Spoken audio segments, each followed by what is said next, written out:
Le Burkina Faso est le seul pays de l'Afrique de l'Ouest à expérimenter le coton BT. L'an dernier, le pays a réalisé une de ses productions records avec 710 000 tonnes de coton, dont 73% de transgéniques. En étant le mieux avancé dans cette technologie, le pays a été accepté dans l'OFAB, le forum ouvert sur la biotechnologie qui regroupe uniquement des pays anglophones. Si le pays, premier producteur mondial, peut se vanter d'être le premier dans l'expérimentation de cette technologie, les polémiques ne cessent de s'enfler. C'est pour lever le voile sur cet aspect que l'association Ensemble Sécurisons le Futur, en collaboration avec l'Institut de l'Environnement et de Recherche Agricole INERA, à travers le forum ouvert sur la biotechnologie agricole OFAB Burkina, a entrepris une caravane des acteurs de la société civile dans la zone cotonnière de la boucle du Mouhoun et des Hauts-Bassins. Avoir les véritables réponses et taire les rumeurs qui entourent la culture du CGM, c'est ce qui a motivé l'ESF à arpenter les champs. Et nous avons eu un encouragement, un soutien de la part de OFAB, effectivement, pour organiser cette caravane-là, qui comporte en son sein plusieurs associations. Les journalistes aussi y font part. Nous avons décidé d'aller toucher du doigt tout ce qui se passe sur le terrain et tout ce qui se dit.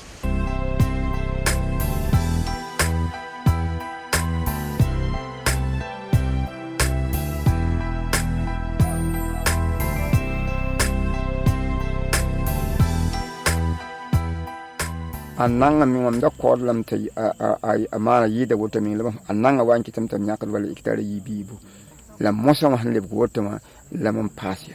Au début, on cultivait du coton conventionnel. En 2008, si je ne me trompe pas, on a reçu le coton CGM, le coton génétiquement modifié. Bon, l'avantage déjà, on travaille très peu parce que le traitement, on faisait 6 à 8 traitements dans les champs du coton conventionnel.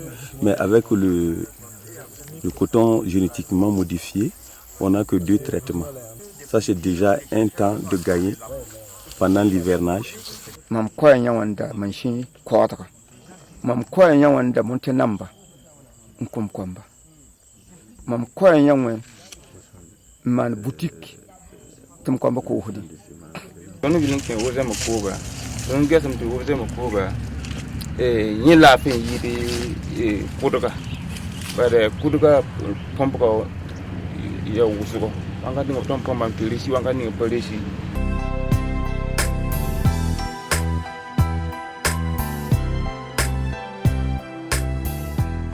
Le cotonnier BT, c'est un cotonnier qui est capable de lutter contre les chenilles en produisant une toxine qui s'appelle toxine BT. Mais les noms même des toxines, c'est CRI1AC et CRI2AB. Ce gène est issu d'une bactérie qui s'appelle Bacillus thuringiensis. Ce gène de la bactérie produit les 2 toxines dont je parlais tout à l'heure et qui peuvent lutter contre les chenilles.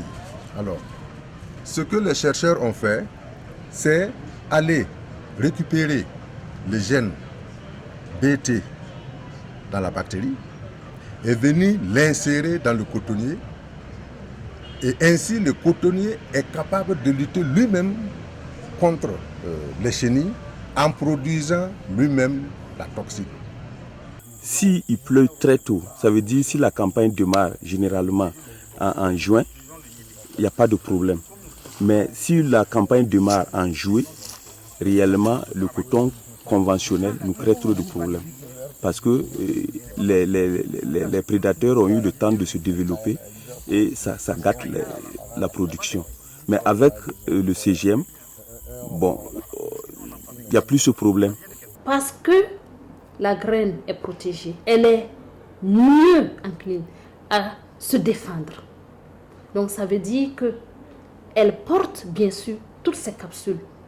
Tous les parasites qui rôdaient autour vont s'écarter. C'est pour ça qu'elle va encore porter des capsules basales. Et c'est ça qui pèse l'eau dans le coton graine.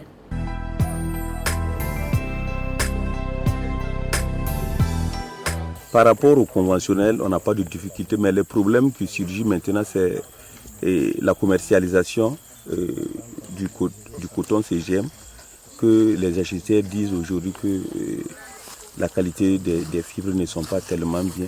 Il faut noter que ce problème de fibres, on ne parle de ça que depuis 2 ans, c'est-à-dire 2013, c'est vraiment récent.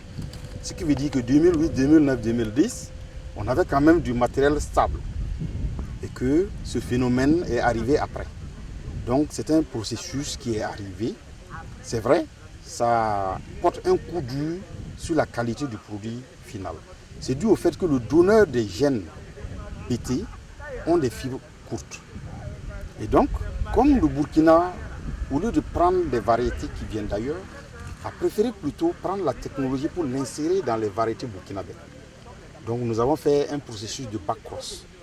Et vous savez, quand on fait ce genre de croisement, il faut stabiliser les descendants pour que les deux critères que nous regardons, c'est-à-dire la présence des gènes qui contrôlent le ravageur et les gènes qui contribuent à la qualité fibre, c'est-à-dire longueur et épaisseur, soient tous ensemble sur plusieurs générations. Donc il peut arriver un temps où ce que nous voulons mettre ensemble ne se suit plus. On parle de dégénérescence génétique. Ça arrive et c'est malheureux que ce soit arrivé maintenant. Quand on a Amérique de Lamboudou, la inure la man d'un compte. On est pas mis en inure la maman compte. Maman y est là, mais on connaît j'aime ça. Tu bamba man ta gal bilfou. Tu bamba li kon compte. Tu ne man ta galé. Tu les kon kako j'aime ça. Tu bamba man moi ça. Viens pour tu bon tu bien kon kam moi ça. La technologie nous vient des États-Unis. Les graines appartiennent à Sofitex. Ce sont nos graines locales, ce sont nos variétés locales. Seule la technologie a appartenu à Monsanto. Tondo groupe de moyens taba, bon tu poum tabi, perti ozema, taya banse, bon taya woto, tu man vote, bon nebni sinda tu buguru kuduga yi. Donc rien quitte, vous levez qui tondo kuduga bisa, ton entraite. Quand on produit le coton génétiquement modifié, il faut également produire du coton conventionnel. Parce que on se dit que la nature a horreur du vide. Et pour pallier aussi au problème de résistance, si tout le coton était génétiquement modifié, soyez sûr que d'ici 5 ans, les insectes vont développer une autre forme de résistance qui vont faire que les protéines qui sont à l'intérieur ne pourront rien contre. Et tous les insectes, toutes les espèces qui gravitent autour du coton ne sont pas si nuisibles. Donc il faut permettre à ces espèces de pouvoir se nourrir. Donc pour ne pas développer le phénomène de résistance, on est forcément obligé de produire à côté du coton conventionnel pour bien sûr permettre à ces insectes-là, préjudiciables soient-ils, de quand même se nourrir. Donc pour ça, avec Monsanto, nous avons un quota. Une certaine quantité à faire en coton génétiquement modifié et l'autre partie en coton conventionnel.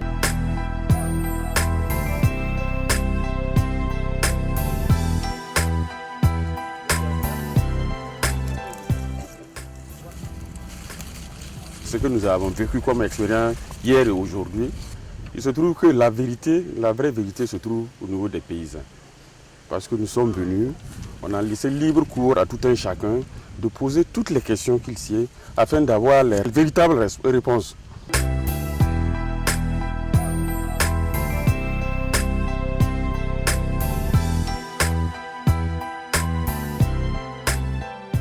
Ce genre d'activité est vraiment essentiel. Généralement, c'est ce qui est même conseillé parce que là, c'est disons une communion totale avec certains acteurs de terrain que sont les producteurs, leurs encadreurs, responsables de sociétés cotonnières, que ce soit le coton conventionnel, le coton génétiquement modifié, OGM, que beaucoup de producteurs appellent. Il faut, ça veut dire appliquer l'itinéraire technique, le paquet technologique, et pour vraiment permettre aux champs de respirer, de permettre aussi de faire du bon rendement. Parce qu'une chose est sûre, ça veut dire que la technologie est là, mais comment on applique cette technologie, ça pose problème. On s'est rendu compte que la question du coton génétiquement modifié, je n'avais que des connaissances livresques, par des conférences, des lectures, mais j'ai touché du doigt et je vois qu'il est d'un grand intérêt pour les producteurs. Nous sommes dans le monde de la recherche, nous avons la compréhension en fait, de ces questions-là. Mais ce n'est pas toujours le cas et on nous a toujours dit bon, les chercheurs ne communiquent pas. Et c'est ce qui nous a motivés parce que c'était une occasion d'avoir non seulement des journalistes et des membres de la société civile ensemble. Donc pour nous c'était vraiment très intéressant d'avoir ce groupe-là et de les accompagner. La réalité du terrain, vous l'avez bien vu, la réalité du terrain. Et ce qui est ressorti, c'est vraiment que ce n'est pas la technologie en elle-même qui a un problème. Ça veut dire que le coton lui-même, c'est pourquoi il est conçu le CGM, il arrive effectivement à gérer correctement ce pourquoi il est conçu. Mais tout naturellement, comme toute semence, au cours du temps, il peut y avoir effectivement des soucis. Techniquement, on peut toujours faire face. Une des choses, c'est de reprendre les backrosses, les avancer beaucoup plus loin, pour que les produits qui vont sortir soient beaucoup plus stables. Et que même si nous ne sommes pas capables d'arrêter la dégénérescence, qu'on puisse ralentir son impact. Ça peut arriver sur 10, 20 ans. Mais autre chose, c'est que nous travaillons actuellement au niveau des LINERA à vraiment stabiliser tous les aspects génétiques pour que cette technologie-là soit maintenue dans nos variétés de façon plus durable. Celui qui cultive le coton conventionnel pourrait avoir les mêmes rendements que celui qui utilise le coton génétiquement modifié, à condition de respecter l'itinéraire technique. Parce que dans notre approche avec les paysans, on s'est rendu compte que l'itinéraire était mal maîtrisé, pour des raisons ou pour d'autres.